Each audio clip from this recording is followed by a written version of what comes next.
Yeah, and it's not even the client's fault if they make these mistakes, and that's one thing that I want to make sure we're Yeah. covering is it's not their fault. They're making these decisions based on the best information they have at that time. And sometimes these people are too trusting in who they're working with, and sometimes these relationships that they're working on this annuity transaction with, those relationships have been long term.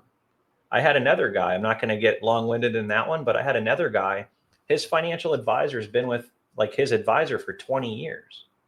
And then when it came to the annuity conversation, because now this gentleman's entering retirement, the annuity that the advisor of 20 years, who's a friend of his, who's been literally like at his kids' birthday parties and things, showed him this bogus product that was just full of BS with lofty bonuses and, you know, unrealistic return expectations and other things.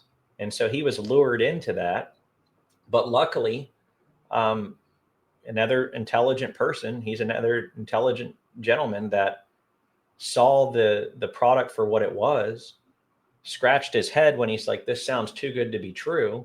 And then he approached me, and I'm working with him too to help him avoid the mistake. And guess what? After my first meeting with him, I don't even know if I should share this, but he called me later that day. It was a morning meeting. He called me in the afternoon. He's like, Jeremiah, he's like, I did it. And I'm like, what? And he said, I called, the advisor. I don't want to say his name here, but he's like, I called my advisor and I severed the relationship.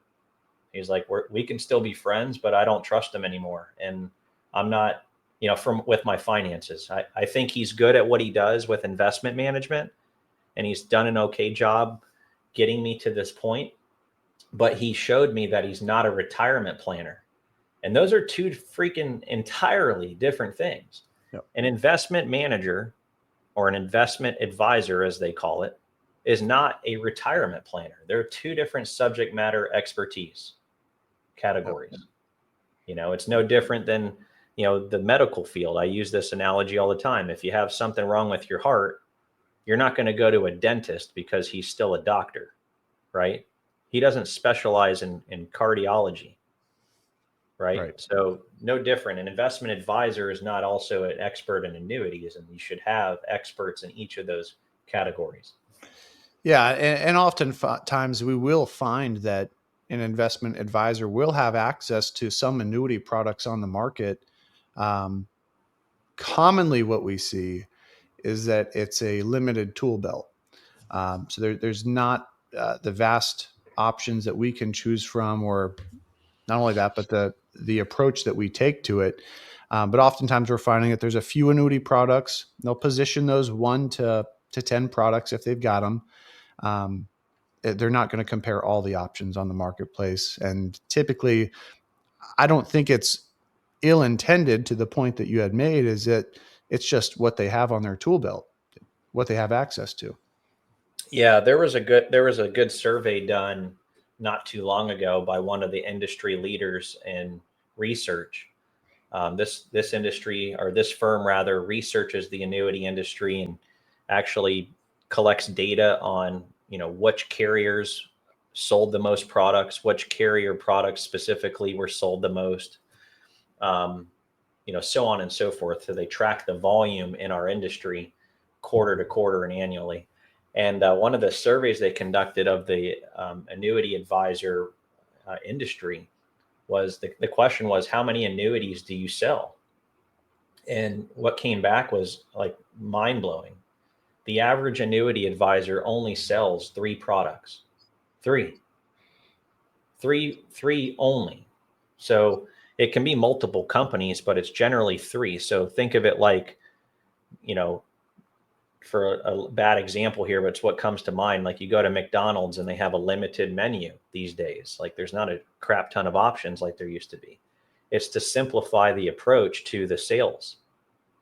And most advisors only have three in their tool belt. So if that's the case, which is another wrong of our industry is that advisors are not truly acting in the best interest of the client if they only represent three different products. But one thing I can tell you is I don't blame the advisor. I blame our industry. I blame the antiquatedness of our industry. You know, the average advisor in our industry is 54 years old. No offense, but they didn't grow up with technology. So they're, you know, not as capable of leveraging technology to solve problems as we are today, at least with our generation. In addition to that, these insurance companies have gotten too comfortable. They've gotten too comfortable in the way that they do business. And as long as those premiums keep coming in, they're happy. And they're not moving and adapting and changing quickly enough to an ever changing world, especially when it comes to tech. Technologies is growing at such a rapid rate, but these insurance companies are still acting like it's 1970. It's unbelievable. I mean, I remember just like 4 years ago, we're in 2025, so like right around COVID, most companies, not all of them even had electronic application. You still had to submit a paper application. And then guess what? You had to fax it in, which Yeah. is even crazier, right? Who owns a fax machine today? You know? That's funny you bring that up. I was working with a doctor recently, and he was filling out a form for a carrier, and he said, "Hey, can I go ahead and fax this over to you?" I said, "Mr. So and so," I said, "I do not have a fax." I said, "I'm so sorry." But yeah, certain We do industries, have a company fax if you ever need to use it, but yeah, in certain industries, they're like that, and I think medical field is one of those as well. Where yeah, getting into that a little maybe too far, but some industries are just a little bit antiquated in their approach. And yeah, I agree with you. Our industry needs to come around more on that. yeah. So you add into the antiquatedness of our industry, you add in these annuity salespeople that are not fully invested in the industry. You know, they're just trying to make ends meet. And so they're really being more motivated by making a sale Mhm. versus actually helping someone in their financial future. That's wrong. And I hate to hear that that actually happens still, but it is what it is. It does happen. And because of these reasons and a few more that we're going to cover in just a moment, that's why so many annuity buyers end up with something that doesn't truly serve their needs. And they aren't shopping for the best annuity. They're actually being sold the most profitable annuity sometimes in that case for the salesperson that's writing it for them. And that's something that we're very, very passionate about changing. Yeah, yeah, and that's one element